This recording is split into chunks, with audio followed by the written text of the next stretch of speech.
What's going on, everybody? I'm back with another video. In this video, the topic is going to be about my next book, which will be released in the next 2 weeks or so. I'm hoping to get it out to everybody. But before we start with that, be sure to check out my first book about rotations. I think you guys will really like it if you haven't checked it all already, and thank you for everyone for your support with that. But let's get right into what the next book will be about. So the next book will be about how to optimize a player's visual field with their body orientation, and what we'll take into consideration is the third of the field the player will play on and the structure of the team. So we'll look at horizontal structure with which horizontal line the player will fall on, as well as the vertical corridors in which we have already highlighted before. So we take into consideration which horizontal line they're on, how their body orientation,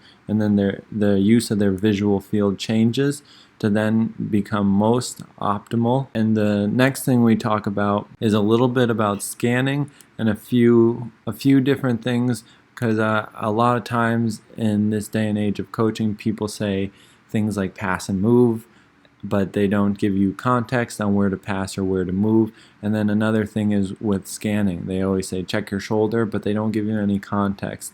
And for me, the biggest context you need is your decision making. So you need to have as a team principles in your decision making process on how you're going to progress the ball, because that will affect your scanning very much. So for instance, if we have our central defender on the ball and we are using possession as a tool to then create positional superiority between the lines, the player on the ball may have a direct option to then progress around the defensive block straight away if the defense is being pinned or narrowed through a narrow front three. Then the option might be just clearly to play around the block, which can be seen through the player's natural field of view. So on the ball scanning isn't needed, and if the player were to scan on the ball, it would take time, and then the initial decision to play around the block could be closed off. More scanning, more checking your shoulder is not always better.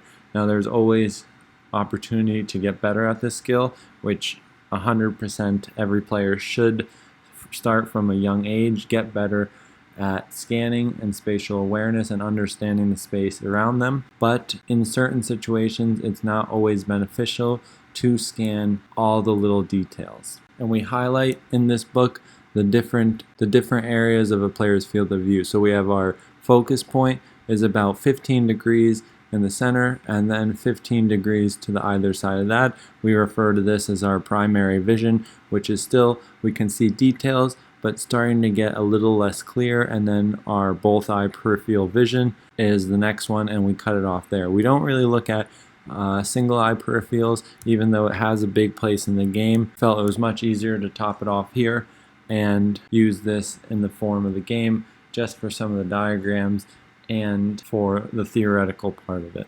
Another big piece is using the structure and optimizing the initial field of view of players off the ball as well. So how the player will position their body to receive on the back foot, how the player will position their body in relation to the ball and the defenders so that they can simply turn their head and see the ball, because not always is their body shape going to be facing directly at the ball where they're looking. Oftentimes their body shape will be completely different from their field of view, so the player will be able to receive on the back foot but still turn their head to then optimize their field of view. So by turning their head, they'll be able to see the two defenders, and then when the ball is being played, they receive on the back foot. As the ball is traveling, they can, if they have the proficient skill level, check their shoulder quickly with a simple turn of the head. Might even be less than 90 degrees to then adequately see the space and how it's changed. But before the ball is played,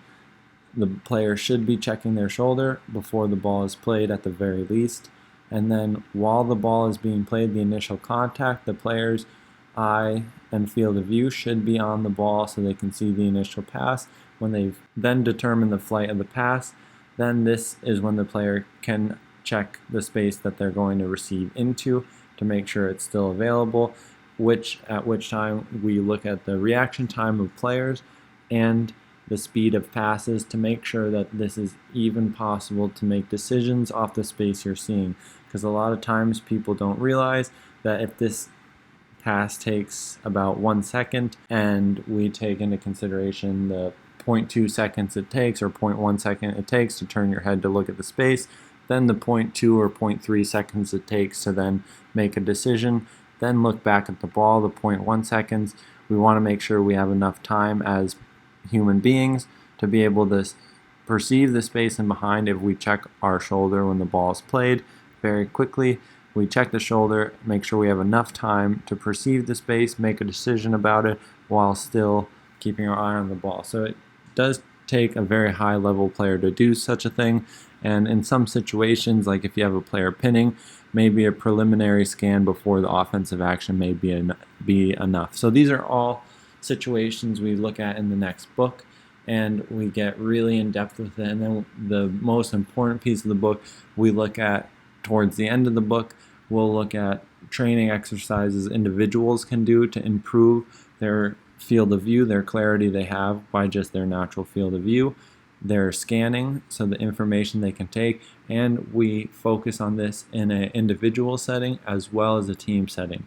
So it's very beneficial for players and coaches, and that's something I really wanted to grasp with this book, something that adds value to all people and can be directly applied and given the tools to do so.